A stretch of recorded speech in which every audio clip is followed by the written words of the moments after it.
Bom, galera, espero que vocês tenham dado uma pausa, bebido uma água, respirado um pouco, para a gente dar continuidade aqui aos estudos da teoria geral da pena.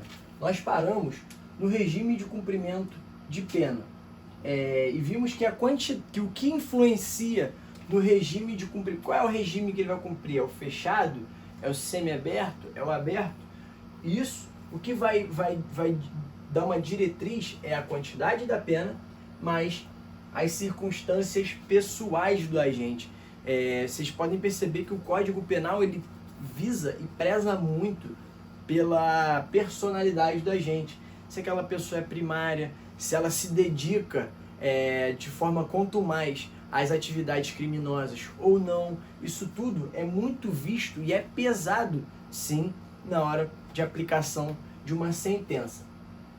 E o que dá diretriz também para a gente aqui é o artigo 33 do Código Penal, parágrafo 2º. Ele fala o seguinte: as penas privativas de liberdade deverão ser executadas de forma progressiva. Nós já falamos isso. Segundo o mérito do condenado, observados os seguintes critérios e ressalvadas as hipóteses de transferência para regime mais rigoroso. Ou seja, se ele tiver num regime aberto, já aconteceu, eu tive casos de clientes que estavam no regime aberto, eles estavam de tornozeleira, mas mais à frente nós vamos falar de monitoramento eletrônico, e ele cometeu uma falta grave. Nesse cometimento de falta grave, ele foi trazido de volta para o regime fechado. Ele estava no aberto, trouxeram ele de volta para o fechado, ele cumpriu mais um tempo, e nós vamos ver como é feita essa diretriz e como é feita essa progressão de regime. Então o final do artigo fala os critérios ressalvados as hipóteses de transferência a regime mais rigoroso, no caso de cometimento de falta grave. Outra coisa é a condenação a pena superior a 8 anos. Como é que é dado? Qual é o parâmetro feito para esses condenados, né? Pena superior a 8, deverá iniciar o regime de cumprimento de pena no fechado. O cara tomou 8 anos e 2 meses. Ele vai começar ali um regime fechado. E como é que funciona esse regime fechado? Cadeia fechada, só sai para o banho de sol e volta. Agora o B do parágrafo 2º do artigo 33, o que fala? Espero que vocês estejam com a lei aberta aí também para estar acompanhando comigo, hein? Não reincidente com a pena maior do que 4 e que não exceda a 8.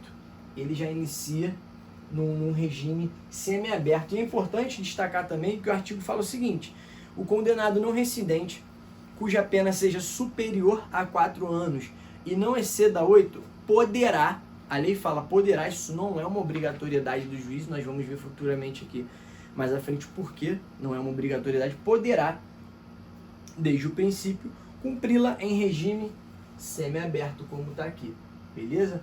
E o C? O C é o seguinte: o condenado não reincidente, cuja pena seja igual ou inferior a 4 anos, poderá também, ele fala poderá de novo, desde o início, cumpri-la em regime semiaberto. E uma coisa muito importante é o parágrafo 3º do artigo 33, que fala dessa questão da regulação do início de esse regime inicial. Ele deve obedecer o artigo 59 do CP. Vocês viram que eu enfatizei bastante essa questão do poderá iniciar no regime semiaberto e poderá iniciar no regime aberto, porque o artigo 59 ele traz diretrizes e circunstâncias judiciais para que o juiz, na hora de aplicar a pena, ele possa dizer se aquele condenado ele vai iniciar o cumprimento de pena no regime semiaberto ou aberto, a depender da pena a que for aplicada a ele. O que fala o artigo 59 do Código Penal? Primeiro o terceiro, né? Parágrafo 3º do artigo 33. A determinação do regime inicial de cumprimento de pena far-se-á com observância ou obediência dos critérios previstos no artigo 59 deste Código. O artigo 59, gente, é o artigo que fala o seguinte: o juiz, atendendo à culpabilidade, aos antecedentes, à conduta social, à personalidade do agente, aos motivos, às circunstâncias e consequências do crime, bem como ao comportamento da vítima, até a vítima influencia na hora da aplicação do regime inicial de cumprimento de pena, e estabelecerá, conforme seja necessária e suficiente para a reprovação e prevenção do crime. 1. As penas aplicáveis dentre as cominadas. 2. A quantidade da pena aplicável dentro dos limites previstos. E o regime inicial de cumprimento de pena privativo de liberdade. E a substituição da pena privativa de liberdade aplicada por outra espécie de pena cabível. Muito importante que na hora, nós destacarmos também que na hora do juiz aplicar uma sentença, isso daqui eu tinha muita dificuldade na época de faculdade e cai muito em prova. Muita atenção agora, quem estiver aí viajando, volta para cá, porque isso aqui é muito importante. O juiz, na hora de aplicar uma pena, ele deve obedecer a um critério trifásico de dosimetria, de aplicação da pena. Isso foi trazido por Nelson Hungria e até hoje é utilizado no nosso Código Penal. E o que é esse critério trifásico? O juiz ele tem que passar por 3 fases na hora dele dar uma sentença final. Por isso que toda sentença penal condenatória, ela vem lá na primeira fase, aí ele vai trazer circunstâncias judiciais. Na segunda fase, agravantes e atenuantes. Na terceira fase, causas de aumento e de diminuição. E agora volta aqui, muita atenção para um macete muito bom para vocês, que eu gravei, eu utilizei esse macete para gravar e nunca mais esqueci. Isso cai em prova. Quais são as circunstâncias agravantes, qual é o momento de aplicação delas, quais atenuantes e as causas de aumento e diminuição. Vamos lá para o macetezinho aqui, espero que vocês nunca mais esqueçam isso, beleza? Primeiro é o seguinte, primeira fase, circunstâncias judiciais, é uma palavra só. Primeira fase, circunstâncias judiciais, é uma única palavra, então vai ser aplicada na primeira fase as circunstâncias judiciais do agente. Segunda fase, circunstâncias agravantes e atenuantes, são 2 palavras. Segunda fase, circunstâncias agravantes, circunstâncias atenuantes. Na terceira fase, quando o juiz estiver dando a sentença dele lá, o que ele deve obedecer? As circunstâncias e causas de aumento e diminuição. Então, causas de aumento são 3 palavras. Causas de aumento, terceira fase. Espero que vocês nunca mais esqueçam isso, porque isso aqui cai em prova, dá com pau, cai muito em prova. Isso, beleza?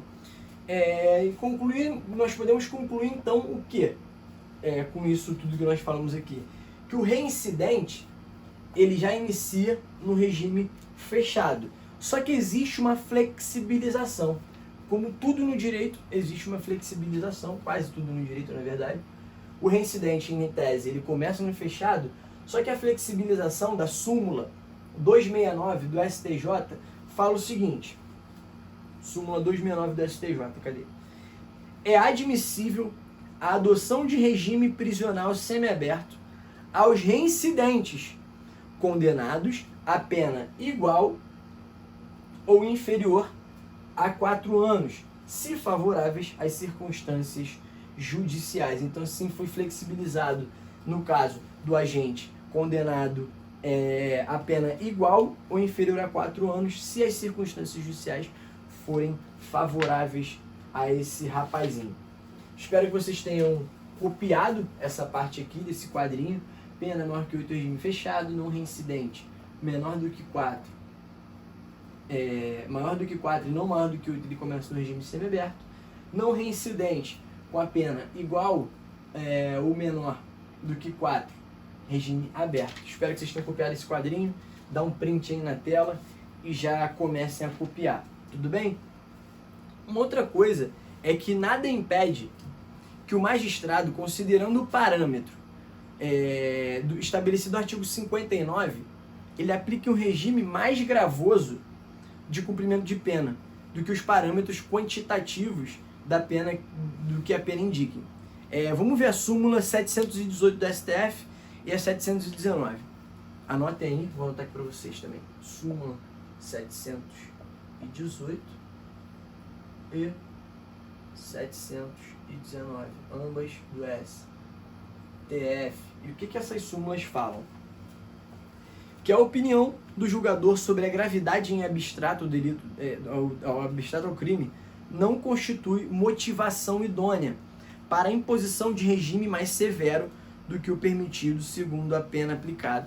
Porque o que acontecia nessa súmula aqui? Às vezes o juiz, por ser um crime mais grave, ele entendia que é um crime grave, é a opinião dele pessoal, e por ser uma opinião dele, ele aplicava uma pena mais gravosa do que o permitido em lei. Essa súmula veio falando, não, juiz, calma aí.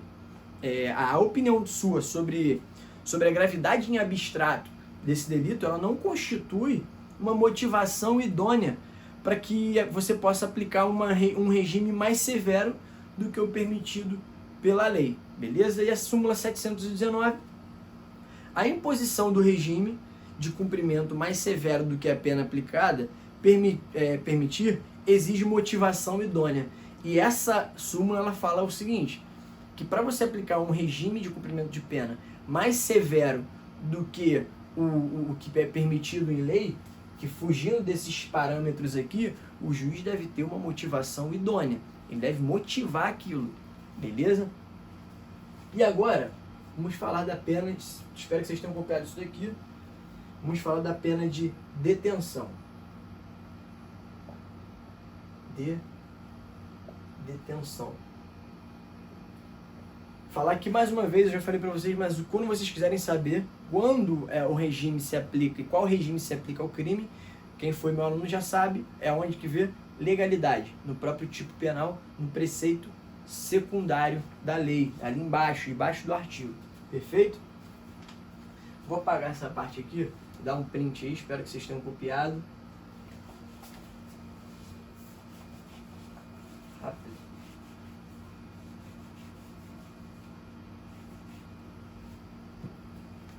Que agora nós vamos falar de detenção. E aqui, na detenção, funciona da seguinte forma. O reincidente,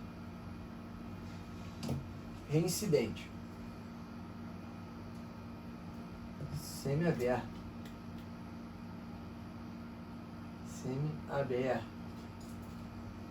primário,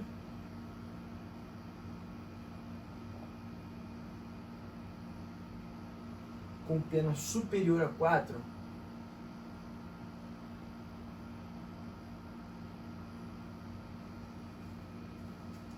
semiaberto também. E o primário, com pena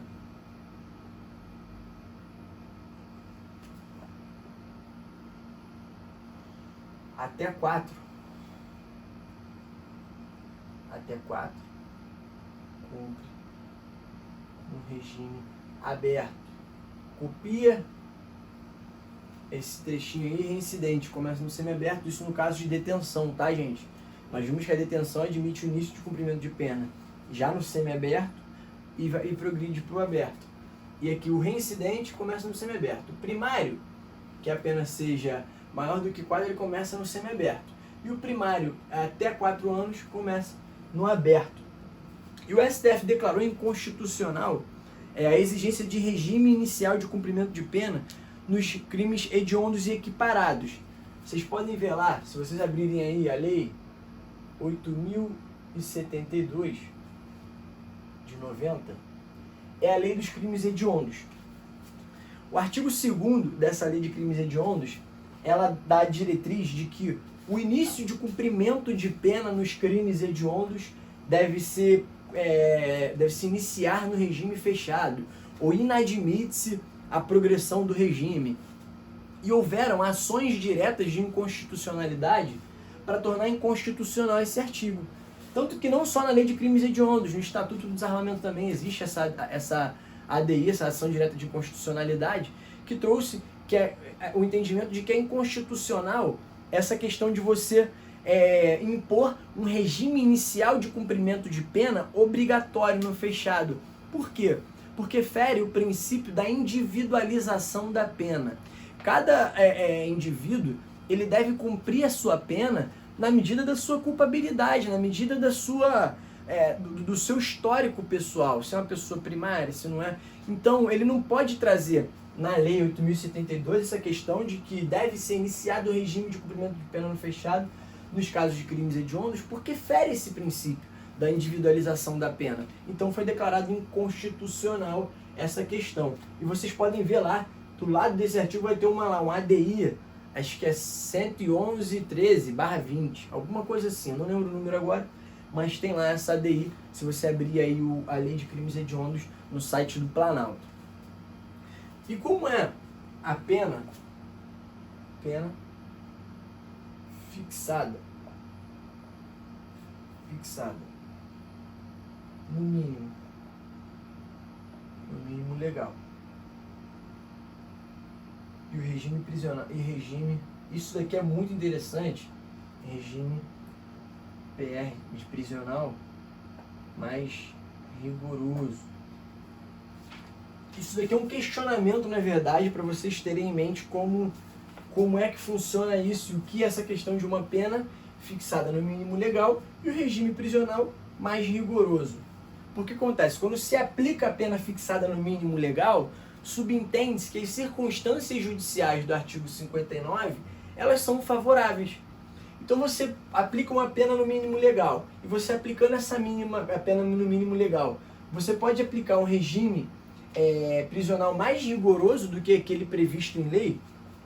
E a indagação é a seguinte: fixada, está estudando o material de vocês também, fixada a pena no mínimo legal, seria possível a imposição de regime de cumprimento de pena mais rigoroso do que aquele exigido pelo quantitativo da pena? A primeira corrente entende o seguinte: súmula, existe até uma súmula que trata disso, 440 do STJ, que fixada a pena base no mínimo legal, é vedado o estabelecimento de regime prisional mais rigoroso do que o cabível, em razão da sanção imposta, com base apenas na gravidade em abstrato do delito. É o entendimento que prevalece dessa súmula, ou seja, então não se pode, fixada a pena base no mínimo legal, aplicou a pena base no mínimo legal, é vedado o estabelecimento de um regime prisional mais gravoso do que o cabível, em razão da sanção imposta, com base apenas na gravidade abstrata do delito. Esse é o entendimento que prevalece. E a segunda corrente, Douglas, o que a segunda corrente fala? Que para essa corrente, as circunstâncias judiciais, isso aqui é absurdo, é bizarro, mas a gente tem que falar porque para vocês entenderem também, né? Para essa corrente, as circunstâncias judiciais elas devem ser aplicadas duas vezes, no momento de aplicação da pena e no momento de aplicação do regime. Então, assim, duas vezes se aplica a circunstância judicial da gente. É de sabença de todos que o regime não se pode tá punindo a pessoa duas vezes pela mesma coisa, mas aqui nesse caso essa corrente defende que sim, que deve ser aplicado tanto no momento de aplicação da pena quanto no momento de aplicação do regime. A gente já sabe que isso aqui não prevalece, essa segunda corrente não prevalece, o que prevalece é o entendimento da primeira corrente. É possível que o juiz da execução altere o regime inicial da pena fixado pelo juiz sentenciante? Não. O juiz da execução, para vocês entenderem como é que funciona, tem a investigação, tem a instrução criminal, e depois de uma instrução criminal tem-se uma sentença penal condenatória. O juiz criminal, ele vai pegar essa sentença, vai instruir com as principais peças dos autos, e ele vai remeter uma carta de execução de sentença para a VEP. A VEP é a Vara de Execuções Penais aqui no Rio. E a Vara de Execuções Penais, ela vai dar prosseguimento na execução da pena, no quantum de aplicação de pena que vai ser aplicado, dependendo do crime praticado por aquele agente. Quem vai ser competente por isso é a VEP. Então, respondendo à pergunta anterior, é possível o juiz da VEP aplicar um regime menos gravoso do que o juiz sentenciante? Não, não é possível. O juiz da VEP ele é incumbido tão somente de aplicar os institutos da progressão de regime, ou no caso de uma falta grave, ele punir esse cara por essa falta grave, dar essa progressão, dar um pedido de saída temporária. O juiz da VEP, a incumbência dele é tão somente essa, beleza? Trouxemos também aqui, vou dar mais um espaço aqui para vocês printarem a tela, ou copiarem, Aqui também trouxemos alguns entendimentos de progressão de regime diferenciados nos casos de leis específicas e com base no pacote, nas inovações trazidas pelo pacote anticrime. E a primeira possibilidade é na lei de ORCRIM. Vou botar ORCRIM aqui, que é a organização criminosa, tá bom? Lei de organização criminosa. Ele trouxe no artigo 2º, parágrafo 8º e 9º, as seguintes previsões. As lideranças de organizações criminosas armadas ou que tenham armas à disposição deverão iniciar o cumprimento de pena em estabelecimento penais de segurança máxima. Então aqui os líderes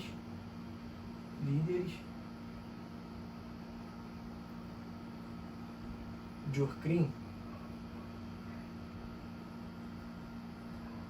presídio de segurança máxima. E a outra previsão legal também de regime de cumprimento de pena é quanto aos agentes que integram essa organização criminosa. Nesse caso, esses agentes que integram a organização criminosa, eles não poderão progredir de regime, não poderão obter o LC, que é o famoso livramento condicional. É a etapa mais benéfica do cumprimento de pena, é o livramento condicional. Ele vem depois, inclusive, do regime aberto, tá? E aqui também ele não poderá obter benefícios prisionais. O que são benefícios prisionais? Os agentes que integram, isso daqui tem que estar, essa questão desses agentes que integram essa organização criminosa, isso tem que estar na sentença. O artigo fala o seguinte: o condenado expressamente em sentença, por integrar a organização criminosa ou por crime praticado por meio de organização criminosa, não poderá progredir de regime de cumprimento de pena ou obter livramento condicional ou outros benefícios prisionais se houver elementos probatórios que indiquem a manutenção do vínculo associativo. Isso daqui é meio que chovendo molhado, porque se há indícios de que ele mantém esse vínculo associativo, automaticamente ele dentro de uma prisão ele não vai poder estar progredindo de regime, não vai poder estar obtendo um livramento condicional, porque isso tudo vai ser considerado uma falta grave. Mas está com previsão legal na lei de organização criminosa, é uma previsão legal que foi implementada pelo pacote anticrime. Eu acho muito importante que vocês saibam disso, porque pode cair no concurso de vocês. Já a colaboração premiada,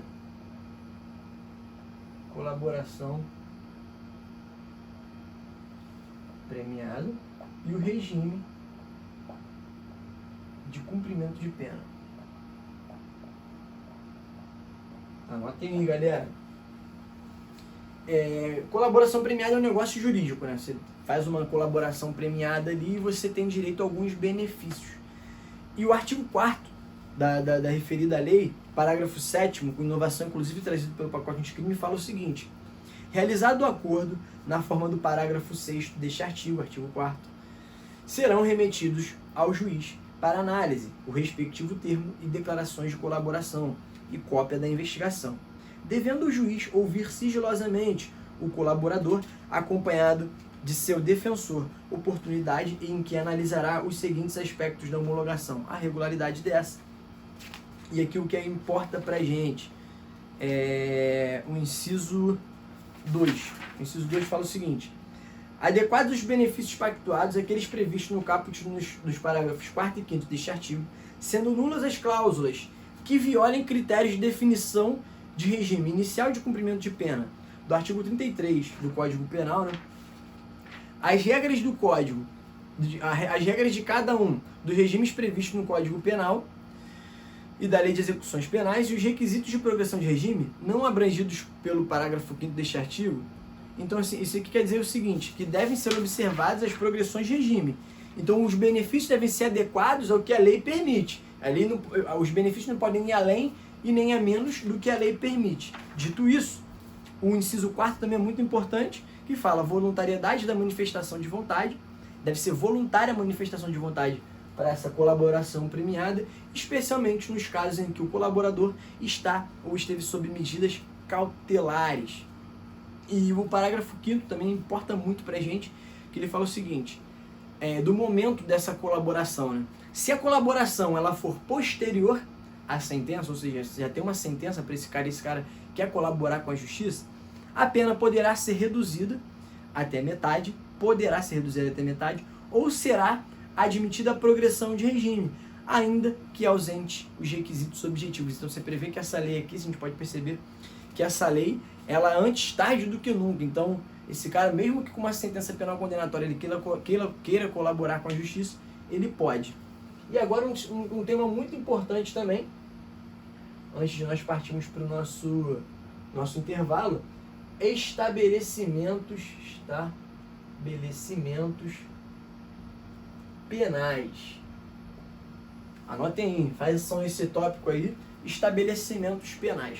Quando o indivíduo ele é submetido a um regime de cumprimento de pena privativa de liberdade, existem presídios próprios para que ele possa estar cumprindo essa pena. Presídios de segurança máxima, no caso de criminosos de alta periculosidade, que são presídios federais, penitenciárias para as pessoas que estão cumprindo regime fechado, colônia agrícola para os que estão no regime semiaberto e casas de albergado, que são as casas para quem está cumprindo pena no regime aberto. Vou anotar aqui para vocês, podem anotar aí também. Penitenciárias. Penitenc. Vou botar penitenc, tá? Regime fechado. Então o cara que está no regime fechado, anota aí vocês, minha letra é horrível, mas eu estou falando, então dá para vocês terem noção do que está escrito. Penitenciárias, para quem está no regime fechado. Aqui, colônia agrícola. Colônia agrícola, para o cara que está no regime semiaberto. E casa de albergado. Casa de albergado. No regime aberto. Regime aberto. E por último, cadeias públicas. São os presos provisórios. Como é que funciona isso daqui? Primeiro pelos presos provisórios. Aqui no Rio de Janeiro, em Benfica, em Água Santa, existem alguns presos. Os presídios eles são organizados por facção, presos provisórios ou não, e presos sentenciados, e além dessas colônias agrícolas e casas de albergado. Nesse caso, o cara que acabou de ser preso em flagrante, ele ainda não teve uma sentença penal condenatória. Ele aqui no Rio, ele vai para o presídio em Benfica, ali é feita a audiência de custódia, quando o cara é preso em flagrante ou quando é um cumprimento de mandado de prisão, ele fica nessa cadeia pública, que é o preso provisório, e dali, em Benfica, geralmente, os presos ficam ali pouco tempo, que dali eles são enviados para uma cadeia pública, que geralmente aqui no Thiago Teles, ou Ari Franco, ou Thiago Teles, são presídios de presos provisórios. Depois disso, ele foi preso, teve um regime fechado, ele vai para uma penitenciária. E aqui, o complexo de Jericinó, em Bangu, muitos de vocês já devem ter ouvido, esses caras que têm uma sentença penal condenatória relativamente alta, são enviados para a penitenciária, quando eles se encontram no regime fechado. Poxa, Douglas, mas esse cara agora está no regime aberto, no semiaberto. Ele vai para onde? Uma colônia agrícola, para o regime semiaberto. Aqui no Rio, se eu não me engano, em Magé, é uma colônia agrícola, colônia de Magé, muito famosa, inclusive, no meio dos advogados criminalistas, e quem já atuou na área alguma vez já deve ter ouvido falar da colônia de Magé, para esses caras que se encontram no regime semiaberto. Como é que funciona o regime semiaberto? Eu demorei muito tempo eu achava que o regime semiaberto, o cara saía e voltava, né, pro presídio à noite. Mas na prática, como é que funciona? O fechado, ele fica dentro da cela, sai ali pro banho de sol e volta. Semiaberto, como é que funciona? Ele se recolhe durante a noite, é um presídio grande, ele se recolhe durante a noite, dorme, depois volta e ele fica solto no pátio. Fica solto no pátio e se recolhe durante a noite. Isso preso no semiaberto. É uma colônia agrícola mesmo. Inclusive os presídios aqui de semiabertos, que eu já frequentei, são até bem, a parte de fora, são bem estruturados, são até bonitos, assim, tem jardim, tem plantações. É bem legal, assim, os presos, bem legal assim, né? Na medida do possível, óbvio. Então, esses presos ficam soltos durante o dia, semiaberto, e se recolhem durante a noite. E, inclusive, pode-se pedir... Esses caras que saem de saída temporária, Susana von Richthofen, se eu não me engano, saiu, ela estava no semiaberto. É previsto no artigo 123 do Código Penal, já tive alguns casos que nós conseguimos pedir, conseguimos o benefício, nós chamamos de VPL, né? Visita periódica ao lar, ou vulgarmente chamado de saída temporária. Ele sai acho que 5 ou 6 vezes por ano, em datas comemorativas, e volta para a unidade prisional. Esse benefício é cabível aos presos em regime semiaberto. Casas de albergado são as casas para os presos em regime aberto. Presos no regime aberto, eles cumprem um período em casa de albergado. Aqui acontece muito, em Benfica, se não me engano, tem, mas geralmente não tem vaga. Como é feito isso? Ele pode ser posto num regime mais rigoroso, ele está no aberto. Ele tem direito a entrar e sair do presídio. Ele sai de manhã, trabalha, vai para a rua, faz o que tem que fazer, volta para o presídio só para dormir. Ele sai, vai para a rua, pega ônibus, pega Uber, faz o que tem que fazer e volta só para dormir. Nesse caso aqui, existe uma dúvida, para a gente finalizar esse bloco e partir para o próximo. O preso, que se encontra num regime aberto, numa casa de albergado, ele, não tendo vaga para ele na casa de albergado, ele pode ser transferido para um presídio, para uma colônia agrícola? Não, entende-se que não. O preso se encontra num regime aberto, deveria ter uma casa de albergado para ele. Não tendo, o que é feito aqui no Rio de Janeiro normalmente? Ele é posto uma tornozeleira e ele fica em PAD, prisão albergue domiciliar, com uma tornozeleira e um monitoramento eletrônico. Ele não pode ser posto no regime mais severo por conta de uma ineficiência do Estado. Ele não pode se submeter a uma situação mais maléfica por conta de ineficiência do Estado. Existe até uma súmula vinculante 56, que fala desse tema. A inexistência, anotem aí, súmula vinculante 56. Súmula vinculante, gente, é do STF, não existe falar súmula vinculante do STF. Você está sendo redundante. Então, a súmula vinculante 56 subentende-se que é uma súmula do STF. Perfeito? Uma breve observação. A falta de estabelecimento penal adequado não autoriza a manutenção do condenado em regime prisional mais gravoso, devendo-se observar, nesta hipótese, os parâmetros fixados no recurso especial 641/320 do Rio Grande do Sul. Beleza? Aí que tem alguns parâmetros, está no material de vocês, eu não vou me inclinar a ler, porque já está no material de vocês deem uma lida, mas tendo essa ideia de que não se pode ser posto um custodiado num regime mais gravoso do que ele se encontra, para vocês eu acho que já é meio caminho andado e muitas chances que vocês têm de acertar uma questão que tratem desse tema. Tudo bem? Vamos dar uma pausa aqui para tomar um café, beber uma água e ir ao banheiro. Daqui a pouco a gente volta para poder estar falando da progressão do regime. Vamos embora!